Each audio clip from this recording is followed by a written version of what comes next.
जो इंसान खुद पर भरोसा रखता है उसे सफल होने से कोई नहीं रोक सकता।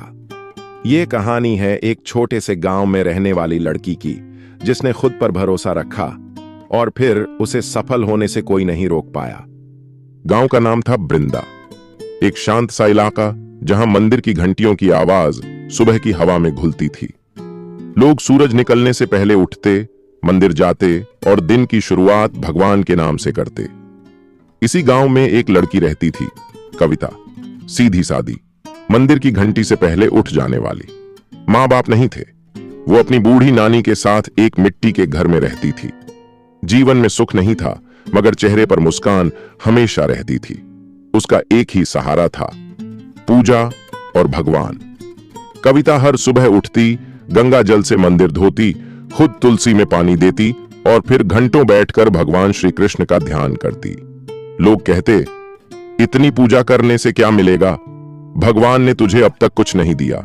वो हंसकर कहती, मेरा काम है पूजा करना, देना न देना उनका काम है। दिन बीतते गए, लेकिन जिंदगी में कोई बदलाव नहीं आया।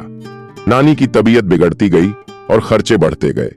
कविता ने गांव के स्कूल में झाड़ू पोंछे का काम पकड़ा, ताकि 2 वक्त की रोटी का इंतजाम हो सके। हर शाम नानी कहती, बेटा भगवान से कुछ मांग भी लिया कर, तू तो बस पूजा करती है। कविता कहती, नानी, जो भगवान मुझे समझते हैं वो मेरे बिना कहे भी दे देंगे। एक दिन नानी चल बसी, घर में अब सिर्फ सन्नाटा बचा। कविता अब अकेली रह गई, फिर भी मंदिर जाना नहीं छोड़ा। पूजा, सेवा और विश्वास पहले से दोगुना हो गया। गांव के लोग अब उसे पगली कहने लगे। जिस भगवान ने इसके माँ बाप छीने, फिर नानी भी, वो आज भी उसकी पूजा करती है।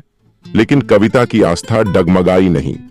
एक दिन गांव में एक बड़ा अधिकारी आया। वो सरकारी स्कूलों के लिए इंफ्रास्ट्रक्चर सुधार प्रोजेक्ट लेकर आया था।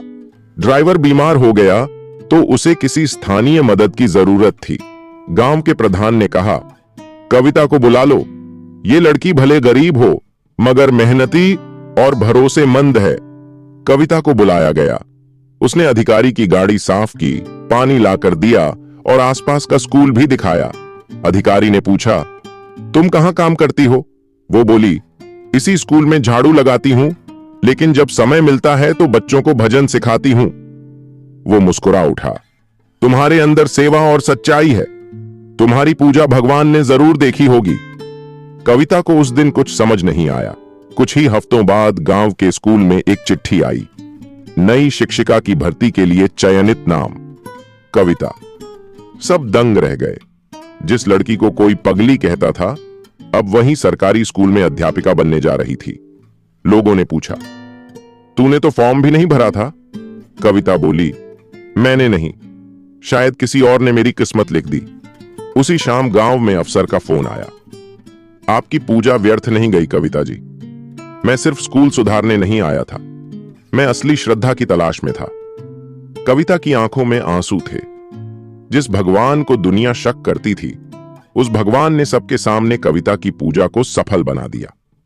वो अब हर दिन मंदिर भी जाती थी और स्कूल भी। अब वो सिर्फ पूजा नहीं करती थी, बल्कि गांव की बच्चियों को भी विश्वास करना सिखाती थी। सीख, सच्ची पूजा कभी व्यर्थ नहीं जाती।